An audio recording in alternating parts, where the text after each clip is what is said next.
आप सबों ने श्रवण किया। सबके अंत में 8 अध्यायों में भगवान कपिल ने अपनी माता देवहूति को बड़ा सुंदर उपदेश किया। देखो, पुत्र हो तो ऐसा पुत्र हो, पुत्र हो तो ऐसा पुत्र हो जो अपनी मां को उपदेश करे।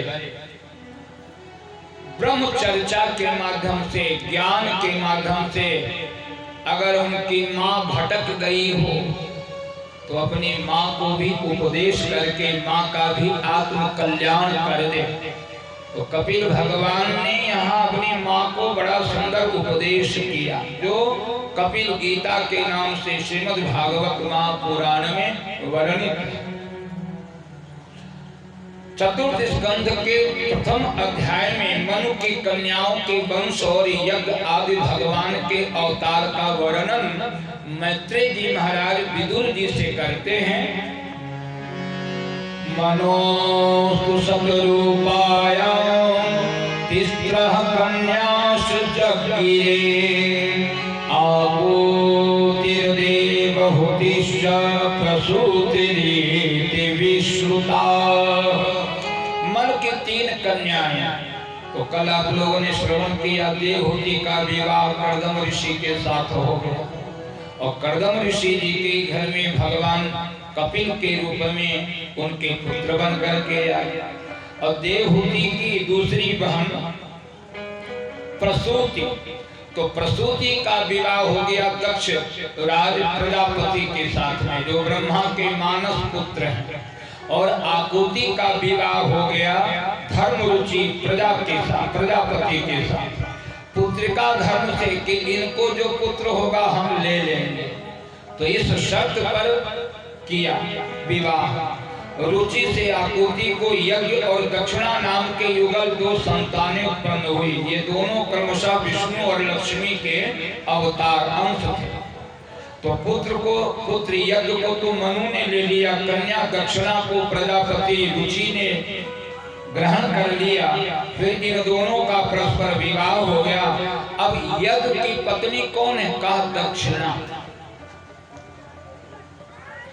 किसी भी पूजा पाठ में ब्राह्मण की विदाई, भोजन कराइए तो अंत में उनको दक्षिणा जरूर दीजिए, ये विधान है।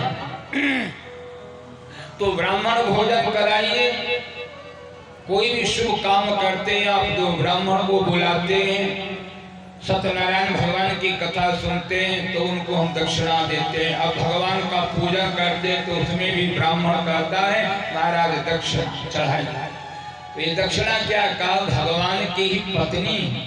तो यज्ञ भगवान की पत्नी है और लक्ष्मी जी तो इन्हीं की पत्नी है।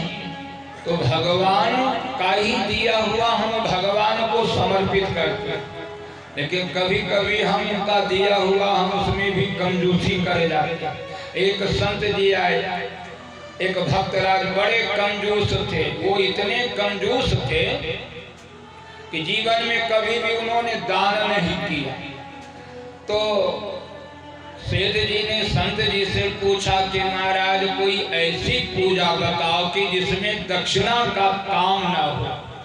तो उन्होंने कहा कि महाराज ऐसा करो, आप मानसिक पूजा कर लिया करो, उसमें न आपको कोई धूप दीप अगरबत्ती फूलबत्ती, न मीठा न फल न दक्षिणा न कोई वस्त्र आदि कुछ भी आपको चढ़ाने की आवश्यकता नहीं है, मानसिक पूजा कर लिया करो। सेठ जी बड़े प्रसन्न हुए, कहा महाराज बड़ी कृपा की आपने, जो ऐसा उपाय बता दिया। अब सेठ जी बैठ गए तो सब समझा दिया। तो अब सेठ जी को मानसिक पूजा की विधि बता दिया था संत जी ने कि इस तरह से करना। तो मानसिक पूजा में बढ़िया सुंदर स्वर्ण का सिंहासन और स्वर्ण के सिंहासन पर रेशमी परिधान बिछा करके और बढ़िया सुंदर भगवान को उस पर पधराना और उसके बाद में बढ़िया सुंदर समस्त तीर्थों के जल से स्नान कराना। स्नान कराने के बाद बढ़िया सुंदर हीरे मोती पन्ना पोखरा से जड़ित सुंदर वस्त्रों को पहनाना। उसके बाद फिर बढ़िया सुंदर सुगंधित द्रव्य आदि केसर से मिश्रित तिलक चंदन लगाना ठाकुर जी को और बढ़िया सुंदर 56 प्रकार का व्यंजन का भोग लगाना, फिर निवेदित करना। दक्षिणा का कहीं कोई काम इसमें नहीं है। तो सेठ जी इसी तरह से इसी विधि से संजोग से एक दिन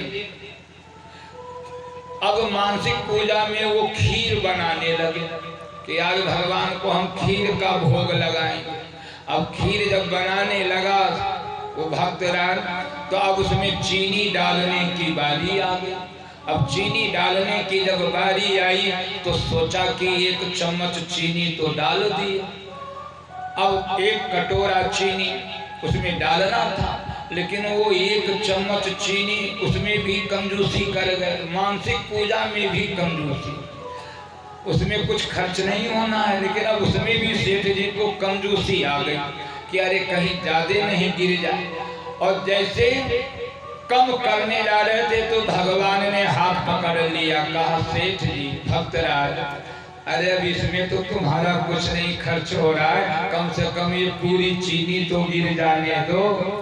तो कहने का तात्पर्य है कि भगवान का ही दिया हुआ है और हम भगवान को समर्पित करें यथाशक्ति जो कुछ भी ठाकुर जी ने दिया है। तो यज्ञ की पत्नी दक्षिणा, दोनों का विवाह हुआ और दक्षिणा से 12 पुत्र उत्पन्न हुए। उनमें सबसे बड़ा तोष, सबसे छोटा था रोचन। ये सब उस मनवंतर के तूषित नामक देवता हुए। आगे चलकर के मनु ने अपनी तीसरी कन्या प्रसूति का विवाह दक्ष प्रजापति के साथ में कर दिया और 9 ऋषियों के साथ में उसके भी वंश का विवरण सुनो। ब्रह्मा जी के प्रथम पुत्र मरीचि की पत्नी कला ने कश्यप और पूर्णिमा नामक 2 पुत्रों को जन्म दिया। कश्यप के वंश वर्णन 6ठे स्कंध में किया जाएगा। पूर्णिमा के बीरज और विश्व नाम के 2 पुत्र और देवकुल्या नाम की एक कन्या उत्पन्न हुई, जो देवकुल्या ने भगवान का चरण धोने के कारण दूसरे जन्म में वही गंगा जी के रूप में प्रकट हो गई। बोले गंगा मैया